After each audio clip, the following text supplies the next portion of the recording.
Hey, hello. Balik lagi di channel Spoiler Moon dan kita akan lanjutkan lagi kisah hidup Fang Yuan. Langsung aja kita masuk ke dalam kisah hidup Fang Yuan di part 290. Di tanah terberkati Langya, dalam sebuah ruangan rahasia di kota awan, jiwa Fang Yuan keluar dari tubuhnya. Jiwa itu kini sudah sangat berkembang. Jiwanya telah mencapai tingkat kekuatan 70 juta jiwa manusia. Demi memperoleh pencapaian ini, Fang Yuan telah mengorbankan isi aperturnya sendiri, memanfaatkan Ying Wuxie dan yang lain sebagai alat untuk membudidayakan jiwanya. Serta, Fang Yuan juga memproses melalui dua domain surga dan bumi yang secara khusus digunakan untuk memelihara jiwanya, ya Gunung Danghun dan Lembah Luopo pastinya. Oleh karena itu, pertumbuhan Fang Yuan dapat bergerak dengan kecepatan yang luar biasa. Kini Fang Yuan tampak bergumam sambil mengevaluasi kondisinya. Aku masih kekurangan 30 juta jiwa manusia untuk menembus batas 100 juta. Angka yang masih cukup banyak dan tentunya masih butuh waktu. Kini jiwa Fang Yuan memiliki bentuk manusia yang nyata. Wajahnya tampan dan proporsional. Tubuh dari jiwanya juga tampak kokoh dan bersinar dari dalam. Selain itu, dia juga memancarkan aura yang solid dan murni. Gerakan pembunuh peringkat 9. Pakaian hantu melilit tubuh dari jiwa Fang Yuan seperti lapisan sutra halus yang membentuk perlindungan dengan erat. Pakaian itu telah Fang Yuan modifikasi dengan Gu Immortal peringkat 7 perubahan jiwa dan Gu Immortal peringkat 6 pembersih jiwa. Sebelumnya, pakaian ini hanyalah selembar kemeja longgar dengan lengan dan kaki yang memanjang tipis. Tapi seiring bertambahnya pondasi jiwa Fang Yuan, pakaiannya pun ikut mengalami perubahan. Kini, pakaian hantu telah bertransformasi menjadi seragam lengkap dengan lapisan baju perang.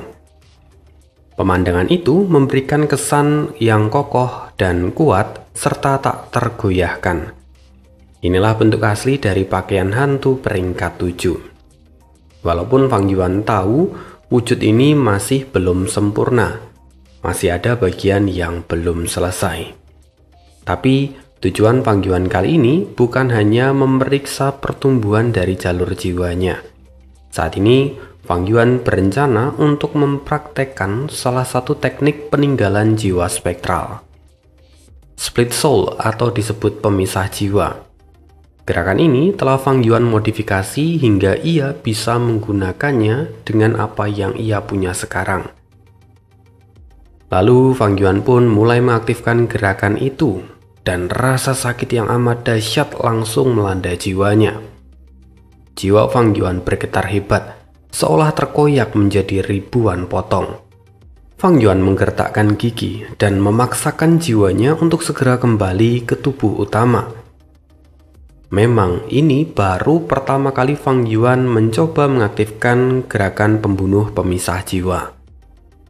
Berbeda dengan gerakan pembunuh pada umumnya, pemisah jiwa mengharuskan jiwa pemiliknya meninggalkan tubuh, lalu memisahkan sebagian besar jiwanya agar bisa bertahan secara mandiri. Kesulitannya jelas jauh melampaui gerakan pembunuh biasa. Kali ini, percobaan pertama Fang Yuan gagal. Fang Yuan segera menggunakan Gu Nyali untuk menyembuhkan luka-lukanya.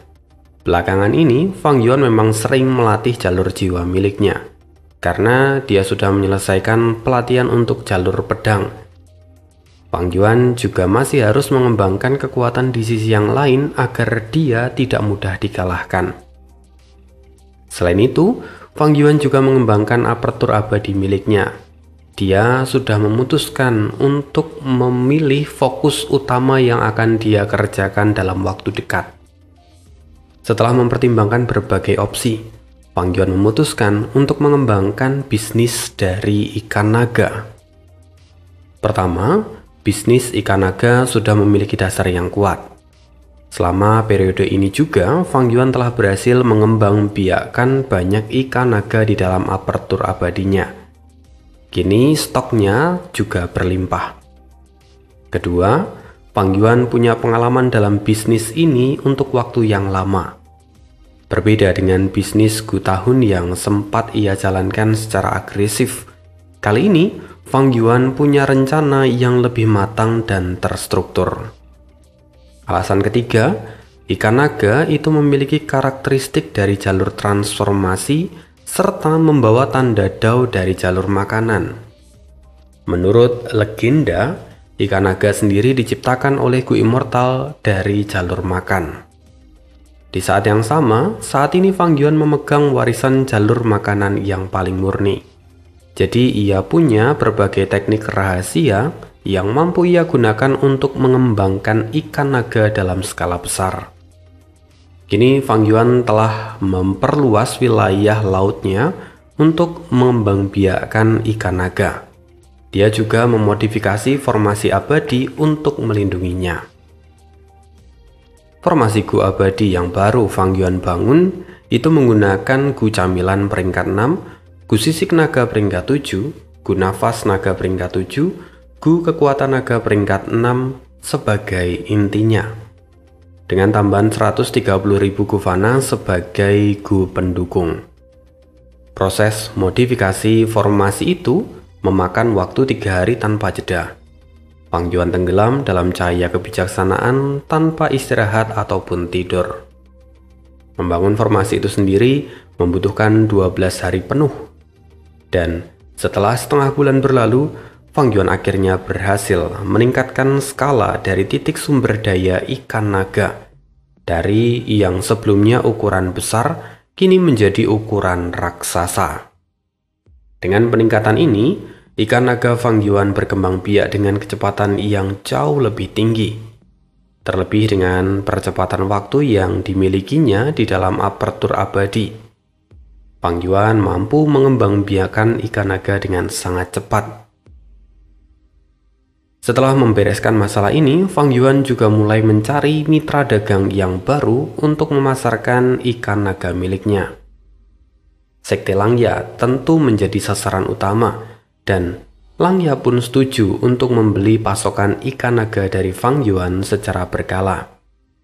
Kemudian, Fang Yuan juga menjualnya pada klan Xiao, klan Chu, dan juga banyak suku varian manusia. Dengan penjualan itu, pendapatan Fang Yuan mulai menjadi stabil. Tetapi, ini baru tahap awal dari rencana Fang Yuan.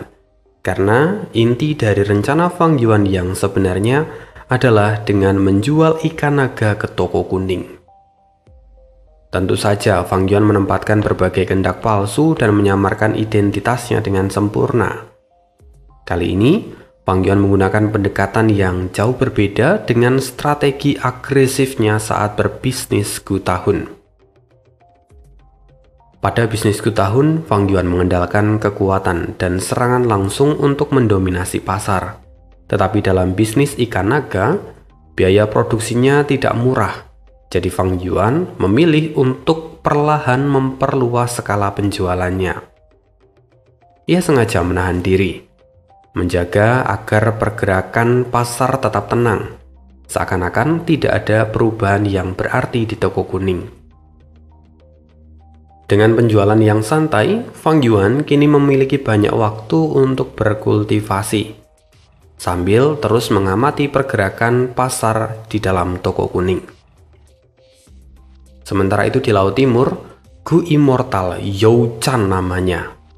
Dia memegang seekor ikan naga dan mengamatinya dengan seksama.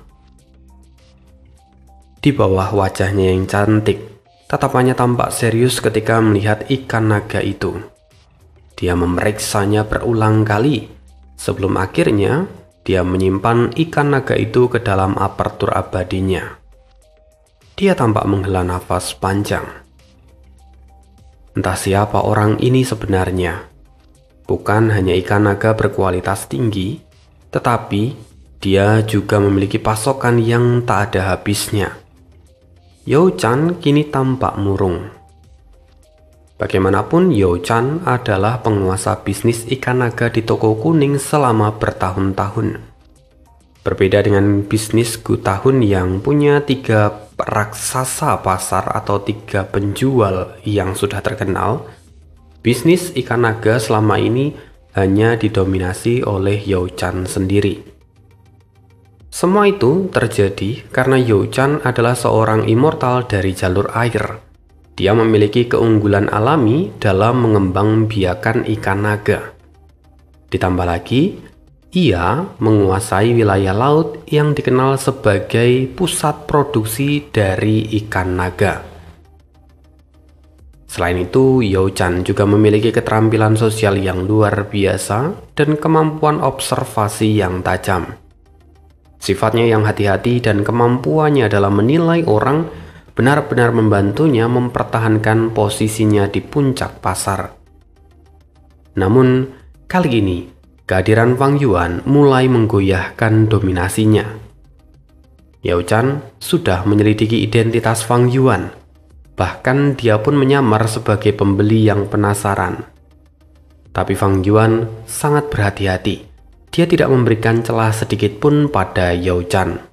Bahkan, ketika Yao Chan mengajukan permintaan untuk komunikasi langsung, Fang Yuan menolaknya dengan mentah. Sampai beberapa hari pun berlalu, Yao Chan mulai merasakan tekanan yang semakin besar. Ia menyadari bahwa stok ikan naga dari penjual misterius alias Fang Yuan itu tidak ada habisnya. Pergerakan ini tentu menarik perhatian banyak Gu Immortal yang ada di toko kuning. Meskipun Fang Yuan menjalankan bisnis dengan damai, Yao Chan dapat merasakan ancaman yang besar yang mana kini perlahan menggerogoti wilayahnya. Sialan, aku tidak bisa terus menunggu seperti ini, kata Yao Chan. Dia pun segera meninggalkan wilayah laut ikan naga miliknya. Yao Chan adalah seorang Gu Immortal dari jalur air peringkat 7. Dia tentu lebih memilih untuk menggunakan arus bawah laut timur untuk bepergian daripada dia harus terbang di udara, karena kecepatannya jauh lebih cepat. Selama beberapa hari, Yao Chan terus menembus lapisan arus air bawah tanah dan bergerak dengan kecepatan tinggi menuju wilayah laut kekuasaan klan Nanggong. Saat tiba di perbatasan klan Nanggong, dia mendarat di sebuah pulau kecil tanpa nama. Sebelumnya, Yao Chan telah lebih dahulu mengirimkan pesan lewat jalur informasi yang ia miliki. Dia meminta bantuan kepada kenalannya di klan Nanggong. Dan tidak lama setelah itu, seorang Gu Immortal dari klan Nanggong datang untuk menjemputnya. Pri Yao Chan, Tuan Hua sudah menunggu Anda di pavilion Hua Kiao. Saya ditugaskan untuk mengantar Anda ke sana, kata Immortal itu dengan rasa hormat. Yao Chan pun tersenyum tipis. Terima kasih. Mari Pri, silahkan ikuti saya, kata Immortal itu yang langsung memimpin jalan. Lalu mereka berdua pergi menyusuri jalur arus bawah. Mereka berpindah dari satu arus ke arus yang lain hingga akhirnya tiba di depan sebuah rumah Gu abadi yang tepatnya ada di dasar laut. Di dalam rumah Gu abadi itu terdapat meja dan kursi batu, serta ada seorang laki-laki yang kini sedang menyeduh teh. Yao Chan melangkah masuk. Lalu laki-laki itu tersenyum hangat. Pri Yao Chan, kamu datang dari jauh. Maafkan aku karena tidak bisa menyambutmu lebih awal. Yao Chan tersenyum. Huaan, kamu adalah salah satu dari 3 ahli jalur kebijaksanaan hebat di Laut Timur. Kalau kamu bersikap terlalu formal, aku tidak tahu harus berbuat apa kepadamu. Keduanya memang mengenal dengan sangat baik. Dulu, Huaan berasal dari klan Hua, salah satu kekuatan super dari jalur kebenaran di Laut Timur. Tetapi karena sebuah insiden, ia meninggalkan klan itu, dan di dalam pelariannya, ia diselamatkan oleh Yao Chan. Kemudian, Dalam sekejap, mereka berdua pun menjadi sahabat karib. Setelah berjalannya waktu, Hua-an pun akhirnya diterima oleh klan Nanggong dan dia terus mengembangkan kultivasinya hingga saat ini dia menjadi tokoh ternama dari jalur kebijaksanaan di Laut Timur. Tapi meski sudah tinggal di wilayah klan Nanggong, Hua-an masih selalu menjadi target pembunuhan dari klan Hua. Jadi, dia jarang sekali meninggalkan markasnya, dan kali ini ia mengambil resiko itu demi menemui Yao Chan. Sungguh, itu menunjukkan ketulusannya. Yao Chan memahami posisi sulit Hua-an, dan dia merasa puas karena bisa bertemu dengan Hua-an. "Peri, duduklah," kata Hua-an mempersilahkan dengan ramah. Yao Chan duduk dan menyeruput teh. Lalu dia tampak menghela nafas panjang. "Teh ini enak, tapi sayang hatiku sedang dipenuhi kekhawatiran. Aku sungguh tidak bisa menikmatinya dengan baik." "Peri, ceritakan padaku dengan detail. Aku akan berusaha sebaik mungkin untuk membantumu mengatasi masalah ini," kata Hua-an dengan nada bicara serius. Sementara Yao Chan meneguk teh dan mulai bercerita, di tempat lain saat ini Fang Yuan juga sedang menikmati anggur pertunangannya. Ya, pertunangan Fang Yuan, bukan orang lain. "Selamat, Lord Fang Yuan dan Peri Suer. Sungguh luar biasa kalian bisa bersatu seperti ini," kata Bing Zuo, yang kemudian tertawa dengan lepas dan mengangkat gelasnya. Fang Yuan membalasnya dengan senyum kecil dan mengangkat cangkirnya serta memandang sekeliling. Di aula yang megah itu, beberapa meja perjamuan terisi penuh oleh para immortal. Sebagian besar adalah suku manusia, dari varian ras manusia salju, manusia berbulu, manusia tinta, dan juga rockman. Di sisi lain, ada juga anggota sekte bayangan yang dipimpin langsung oleh Fang Yuan. Namun, Bai Ning tidak ada di sana. Dengan kekuatan peringkat 8 yang Fang Yuan miliki saat ini, upacara pertunangan itu sungguh menjadi peristiwa besar.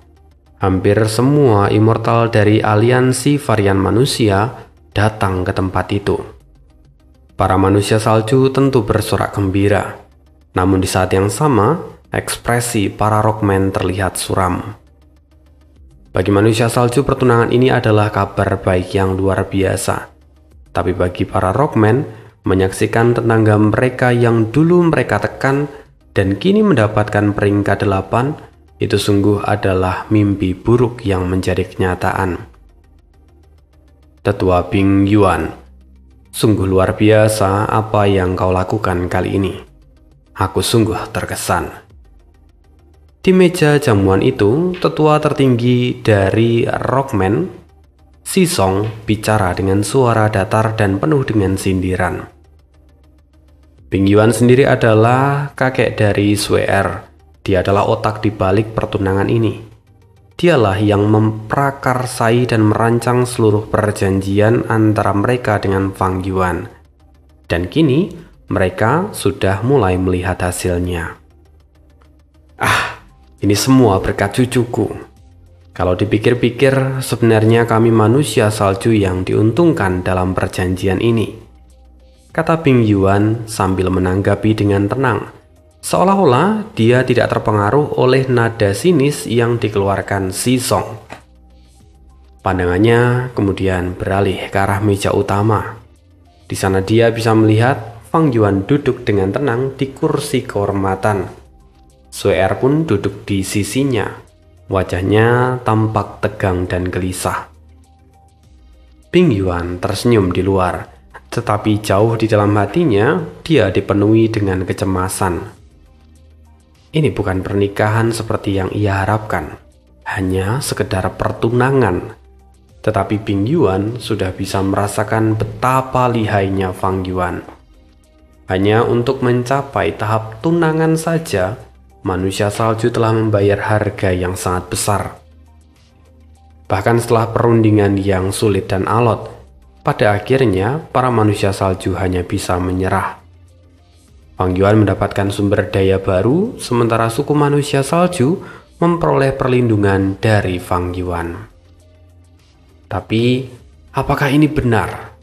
Mengingat watak dari Fang Yuan, apakah ini sungguh adalah langkah yang tepat? Ping Yuan pun tampak ragu-ragu saat ini. Namun di permukaan, Ping Yuan tetap bersikap ramah dan menikmati jamuan, seolah semuanya baik-baik saja. Kita kembali ke sisi laut timur. Saat ini, Yao Chan telah menyelesaikan ceritanya dan Huaan juga sudah melakukan deduksi. Kini, wajah Huaan tampak canggung dan dia berkata, "Peri, maafkan aku. Aku gagal menyelidiki latar belakang dari orang itu." "Apa? Bahkan kau pun tak bisa?" Yao Chan terkejut. Huaan menghela nafas, lalu berkata, "Kegagalan ini mungkin terjadi karena beberapa alasan. Pertama, kita hanya punya petunjuk seputar ikan naga. Itu terlalu sedikit. Kedua, orang ini memiliki gerakan pembunuh dari jalur kebijaksanaan yang mampu menahan deduksi terhadapnya. Dia tampaknya sangat waspada." Mendengar itu, Yao Chan semakin khawatir.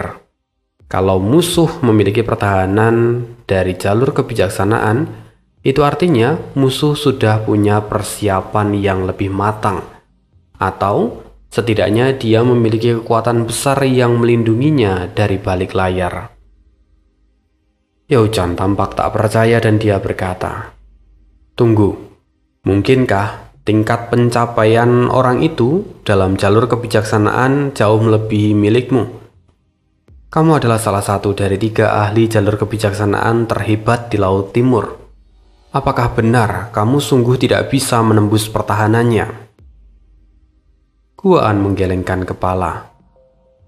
"Peri, jalur kebijaksanaan tidak seperti jalur air. Kurang lebih dapat digambarkan seperti ini. Kamu bisa membayangkan sebuah sungai yang luas, tetapi saat ini musuh telah membangun bendungan yang kuat dan besar di bagian tersempitnya. Tidak peduli sederas apa air mengalir dari hilir, di bagian sebelah bendungan itu, sungai yang mengalir menjadi dangkal dan lambat. Aku, atau bahkan Ku Immortal kebijaksanaan yang lain, tidak akan bisa menerobos kalau bendungan ini belum dihancurkan. Itu adalah pertahanan yang sangat efisien." Mendengar itu, Yao Chan merasa frustasi. Dia tidak memahami kompleksitas dari jalur kebijaksanaan seperti kebanyakan Ku Immortal yang lain. Yao Chan awalnya yakin bahwa dengan bantuan Huaan, dia bisa mengungkap latar belakang dari musuh. Namun kenyataannya, semua usahanya gagal. Tapi kegagalan ini justru membuat Yao Chan semakin tidak mau menyerah. Masih ada peluang. Huaan menyarankan, "Peri, masih ada peluang. Selama kita mendapatkan lebih banyak petunjuk, aku bisa mencoba menguraikan pertahanannya.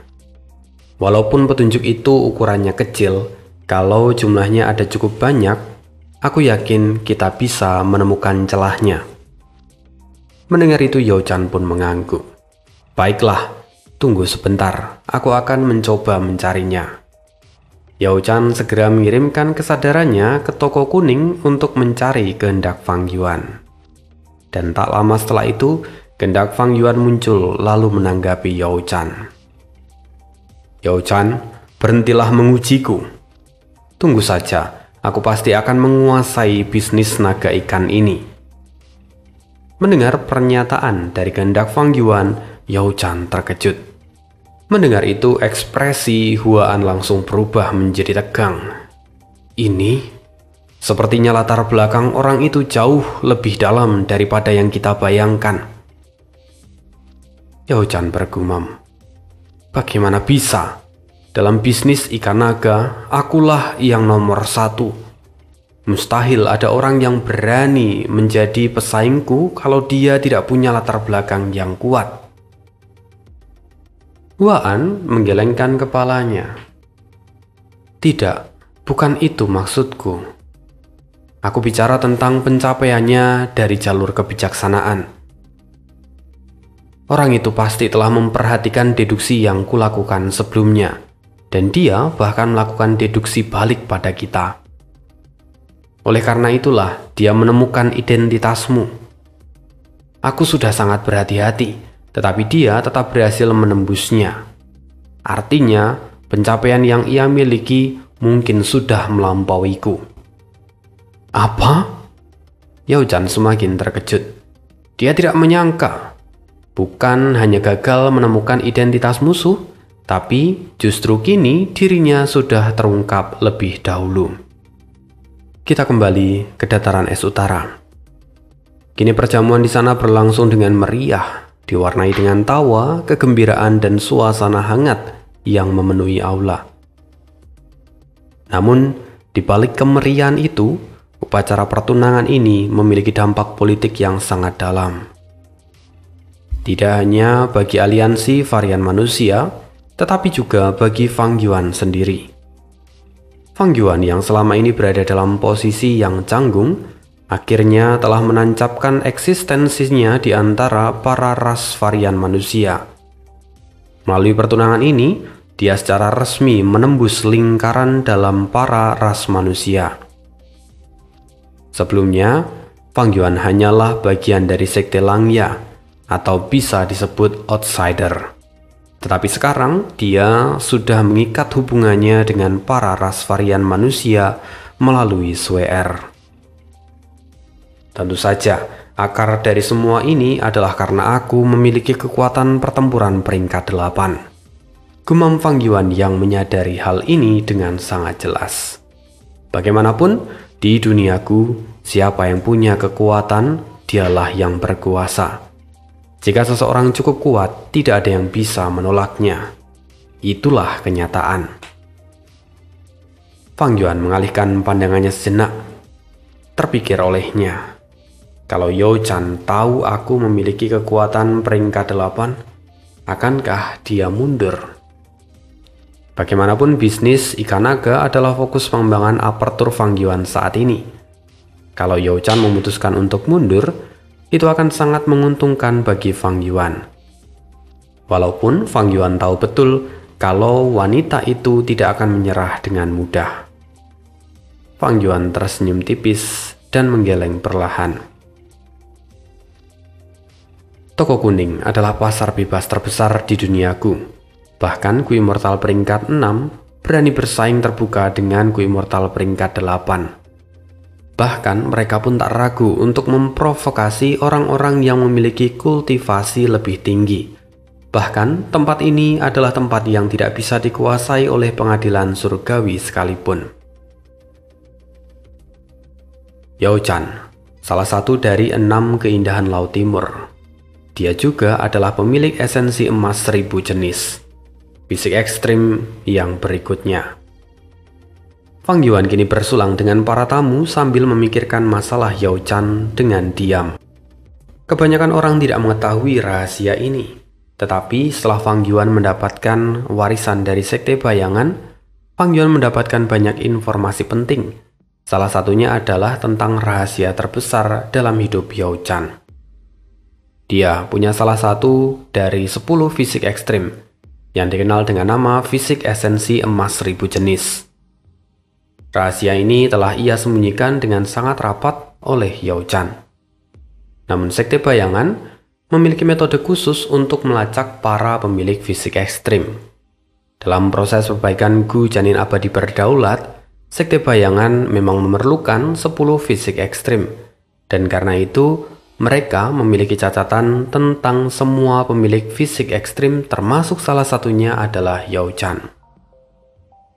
Namun saat itu, Sekte Bayangan sudah memiliki fisik ekstrim esensi emas 1000 jenis. Jadi mereka tidak mengejar Yao Chan lebih jauh. Dan mengapa Yao Chan yang memiliki fisik esensi emas 1000 jenis justru menempuh jalur air? Ini adalah pertanyaan dari banyak kultivator. Tapi Fang Yuan tahu bahwa di masa lalu Yao Chan mendapatkan warisan jalur air dan dia tidak punya pilihan lain selain mengikuti jalur itu. Lalu Yao Chan juga tahu bahwa mengganti jalur di masa yang akan datang itu hanya akan membawa resiko besar. Pada akhirnya, dia pun terus mengembangkan jalur air sampai dengan saat ini. Fang Yuan sendiri sudah menduga bahwa Yao Chan telah mencoba mendeduksinya karena mereka sama-sama melihat satu sama lain sebagai saingan terbesar dalam bisnis ikan naga. Tetapi, Fang Yuan punya keuntungan. Dia punya pakaian hantu. Selain itu, ada metode deduksi sekte bayangan dan didukung juga oleh sekte Langya. Fang Yuan benar-benar aman saat ini. Gurun Barat. Hamparan gurun yang luas membentang tanpa akhir. Tanahnya datar, kering, dan pecah-pecah tanpa satupun tumbuhan yang mampu bertahan hidup. Namun, jauh di bawah tanah, tersembunyi dunia yang sangat berbeda. Sebuah tambang raksasa ada di dalam perut bumi. Tempat itu dipenuhi biji berharga yang menjadi incaran dari para immortal. Di sana, 100.000 rockman bekerja keras setiap hari. Mereka menggali beragam bahan langka untuk para immortal. Inilah Gurun Biji Segudang, salah satu tambang terbesar yang paling terkenal di Gurun Barat. Tempat ini berada di bawah kendali klan Shi, salah satu kekuatan super dari jalan kebenaran di wilayah itu. Biji yang ditemukan di tambang ini sangat beragam dan jumlahnya nyaris tak terbatas. Jauh di bawah tambang itu tersembunyi arus fragmen emas raksasa. Aliran metalik itu merupakan sisa dari surga kuning yang pernah runtuh, meninggalkan jejak di Gurun Biji Segudang. Dulu fragmen surga kuning menjadi ladang harta karun yang diperebutkan oleh para immortal dan Gu Master. Namun seiring berjalannya waktu, fragmen itu terus mengecil dan nyaris lenyap. Tanda Dao yang tertinggal mengubah area di sekitarnya menjadi Gurun Biji Segudang yang saat ini ada di sana. Arus fragmen emas itu adalah sisa terakhir dari fragmen kuno surga kuning, dan bahkan sampai hari ini alirannya masih belum mengering. Fang Yuan sendiri juga punya arus fragmen emas dalam surga kuning miliknya, tetapi ukurannya sangat kecil. Saat ini, di tengah arus fragmen emas yang ada di sana, berdiri sebuah formasi Gu abadi yang aktif sepanjang waktu. Formasi itu memantau biji-biji dan juga mengendalikan ribuan penambang rockman. Namun tiba-tiba, boom! Sebuah ledakan dahsyat mengguncang formasi Gu, menciptakan celah dan membuka sebuah pintu besar. Asap tebal warna-warni membumbung keluar dari dalam. Dari sana terlihat seorang immortal keluar sambil berbatuk dengan keras. Perlahan tubuhnya mulai berubah. Dari yang sebelumnya terlihat seperti rockman, kini menunjukkan wujud aslinya, yang mana dia adalah seorang manusia. Dia kira-kira umurnya adalah paruh baya. Penampilannya tidak terlalu mencolok. Kesan yang ia bawa adalah seorang laki-laki yang santai dan biasa saja. Seluruh tubuhnya dipenuhi jelaga dan ia terus batuk sembari memegangi dadanya. Darah yang keluar dari mulutnya jatuh ke tanah. Tapi anehnya, darah itu berubah menjadi batu mulia dan logam mulia. Mutiara, giok, batu akik, emas, perak, perunggu, dan beraneka lagam yang lain. Cedera seperti apa yang bisa menghasilkan fenomena aneh semacam itu? Dari semua orang yang bingung, pria itu tampak tenang. Ia sudah tahu dengan jelas apa yang terjadi pada tubuhnya. Semua itu adalah efek samping karena dia sedang mencoba memperbaiki Gu Kekayaan. Gu Kekayaan adalah Gu legendaris yang pernah ditulis dalam biografi Renzu. Dan menurut catatan itu, Gu Kekayaan disempurnakan oleh Renzu menggunakan beberapa Gu yang lain. Sebenarnya resep Gu Kekayaan juga dituliskan lengkap di dalam biografi Renzu, namun bahannya jelas sudah tidak ada. Maka orang ini berusaha dengan keras menyempurnakan Gu Kekayaan dan memodifikasi resep itu.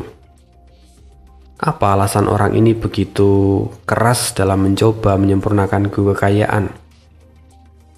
Alasannya karena di dalam biografi Renzu ada catatan yang menyebutkan bahwa efek luar biasa dari Gu Kekayaan adalah Gu ini mampu berubah menjadi material abadi apapun yang ada di dunia. Emas, perak, perunggu, bahkan material abadi tingkat tinggi. Satu-satunya batasannya adalah Gu Kekayaan tidak bisa berubah menjadi makhluk hidup. Jadi, seseorang yang berhasil memperbaiki Gu Kekayaan, pasti kekayaannya nyaris tak terbatas. Bahkan bahan Gu yang sudah punah pun bisa diciptakan ulang menggunakan Gu Kekayaan. Nah, sang immortal Parubaya itu bukanlah orang biasa. Namanya adalah Shizong. Dia berasal dari klan Shi, sebuah kekuatan super di Gurun Barat.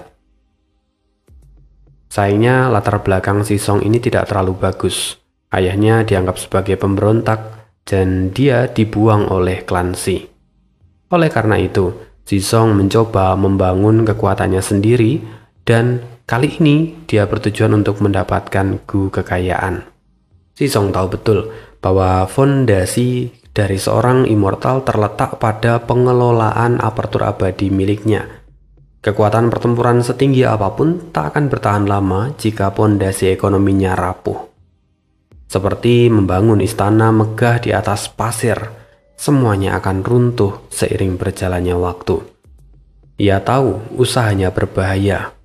89 kali ia gagal dan 89 kali juga ia terluka parah. Tapi Shizong tidak menyerah. Kini dia melihat bahan utamanya sudah mulai habis.